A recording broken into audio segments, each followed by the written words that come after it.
Y'all, I am exhausted with this whole CRT talk, critical race theory talk. I'm exhausted. I really am tired. Okay, I'm exhausted about it. Simply because it's over touting.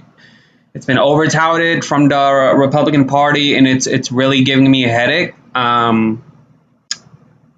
There's been a South talk on The View today, and I am from the South, and I've personally experienced discrimination. I've personally heard racist talk recently in Mississippi after evacuating from Hurricane Ida. And it exists. It really does. And this person who sort of just perpetuated this critical race theory, because I haven't even heard of it before, is a former liberal. At least that's what the sources are saying. That he's a former liberal. He's a social liberal, but he's a fiscal conservative. That's what he calls himself, at least. But now he's full on is seemingly like conservative. His name is Christopher Rufo, and he's the one that coined this term, after dropping out of a race to serve as a councilman in Seattle because his wife, who's from Thailand, that was born from immigrants, was receiving just nasty messages from the left. That's what Christopher Rufo said, because his wife does not succumb, or he does not succumb himself to, liberal ideology. So I guess he felt turned on. And so he dropped out the race, and he said his son, who was 8 years old, people were harassing his school on Facebook. And so from what I'm reading about him, it seemed like he just found a way and has found a way to get his name out there. Let's talk about it. Hi, welcome to JO Wave. New to my channel, please subscribe and click the bell so you'll be the first to know when I upload. I'd really appreciate it if you do subscribe and you do click the bell. I look so stupid with this right here under my... Y'all, at the end of the day, I just want to be fair to everybody. That's all. I really do. And, this is why we need to get rid of that damn filibuster, because stupid conversations like this that are talked about in congressional meetings when we are trying to get a bill passed, to me, this is a waste of time. This whole talk about race for the Virginia party, for the Virginia race, is a waste of time.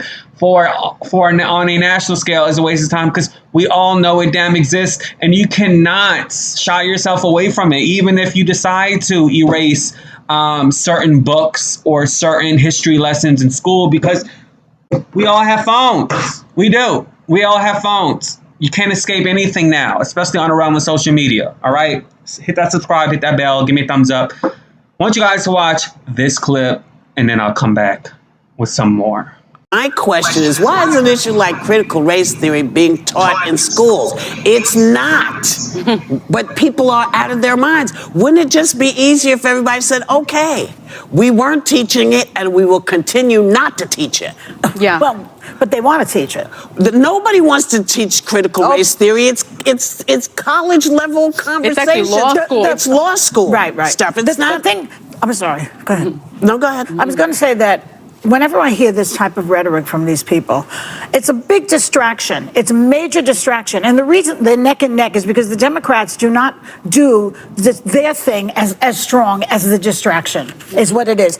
Let me just, reiterate. So Joe Biden, this is but it's not necessarily a culture war, Joy. I'm going to push back a little bit here, and here's why. That's why you're here. Because my kids, I'm here to be the odd man hated on the set. No, my kids in school, there is a big focus on the color of your skin. How old are your children? My children are now 16 and 13. Okay, in what way? It's been going on since they were in lower school, all right?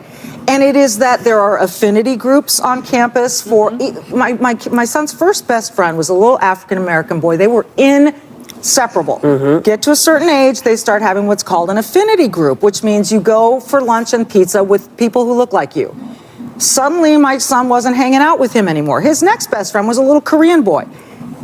Years, inseparable. He started going to his affinity groups.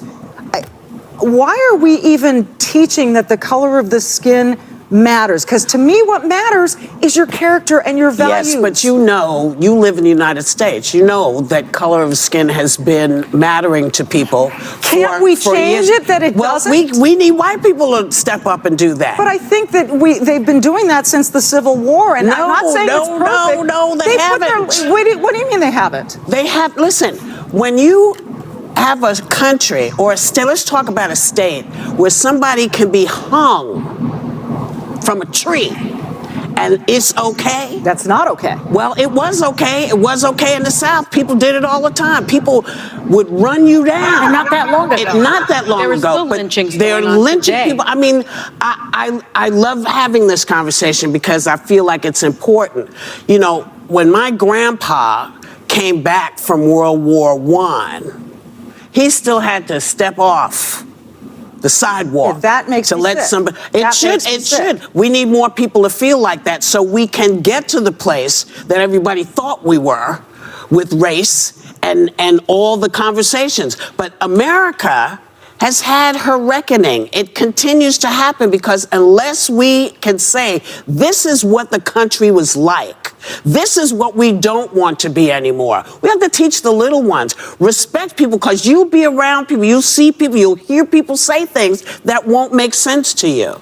This is what happens in the country because we're not past that. But there seems to be this movement on the right to not talk about the history of the country. I'm all Wait, about wait. the history of the country. They're a different name. Maybe they're not calling it, but no. They're Here's the teaching thing. history. But they're not because they've even erased some history. Like there was a Laura Ingalls school that got renamed because some of her books point out these horrible names. So, but I don't think we should erase those horrible. I think kids need to know about the horrors. Here's the thing. Well, if you don't think it's a bad thing for children to know about the horrors, there should be no issue. Then there should be with no discussion any about that. problem with history. But 5-year-olds are not being taught this. I know we have to go really quick, but 5-year-olds are not being taught this, okay? What you're seeing is what you see really with Sesame Street that says, listen, we all have different skin, but we can all get together. That's what they're being given.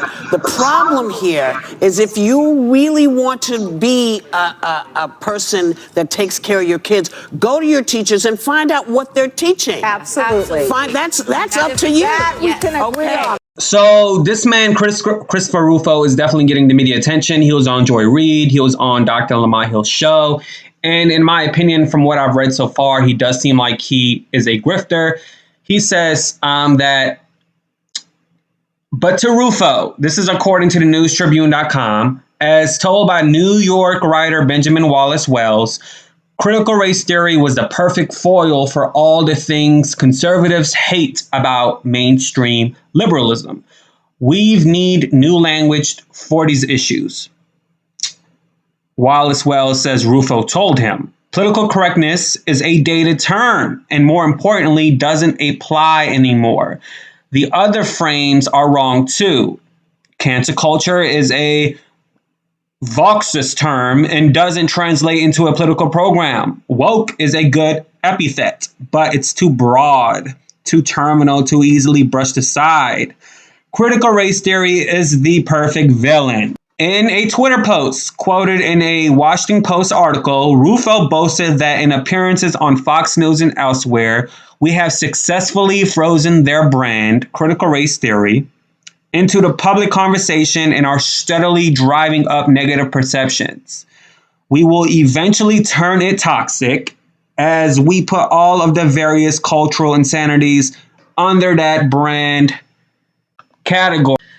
So the way I feel right now, according to what I've read, is that this man is obviously trying to put himself out there as some type of talking head in the media. He did not get his councilman thing because he said he was being harassed by people on the left. So I guess maybe he felt, secluded from his party because he was once a liberal, and I'm assuming now he's a conservative, considering the fact that Tucker Carlson and the Florida governor, Ron DeSantis, and even Trump, they're taking what he wrote, and DeSantis and Tucker Carlson are using the articles that he has published, through the City Journal and through his other avenues, as their talking heads when they speak to the people, right? I will say this because I'm really this whole CRT stuff is giving me a headache. It really is. Systemic racism is real. Racism is real. This country, United States of America, funds, top country that funds mass racism, mass genocide, specifically giving Israel $3 billion every year for their military budget, which definitely oppresses the Palestinian people overseas with limited water. I have family in Jordan. Hell, like my parents have a home in Jordan, and they have tanks attached to their homes. Limited water, limited Wi-Fi. Some areas have problems with their electricity, their internet. Like there's times where I can't even call overseas because it's like all of that technology is controlled, under Israeli government. In this country, United States of America funds that, so we live in this country that funds that, and I should be fair to say that is true terrorism. This country is a terrorist country if you think about it, because it's all about lobbyists and corporations and money.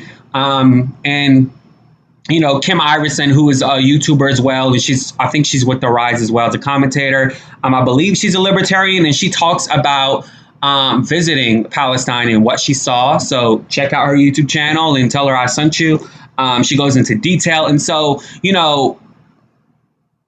it's a problem. Race is a problem in this country. Race is a problem outside of this country. Race is a problem within your own damn nationality with colorism, with stuff like that. But there is a root of racism in this damn country, United States of America. Like hell, I've got turned down from an apartment, from a realtor because she didn't like the way I looked. And I really wanted that apartment. And the realtor that came with me saw that the other realtor did that. Right. And this is why Fair Housing Act was took in play. And a lot of these realtors, they have to abide by certain ethical codes or they can lose their damn license. So it's there. And I think what critical race theory is trying to show is that there is underlying racism in institutions, underlying racism in home districts, underlining racism in trying to get a loan out or trying to seek some type of medical care, and it's there. It's definitely there. But my whole thing is just focusing on it too much.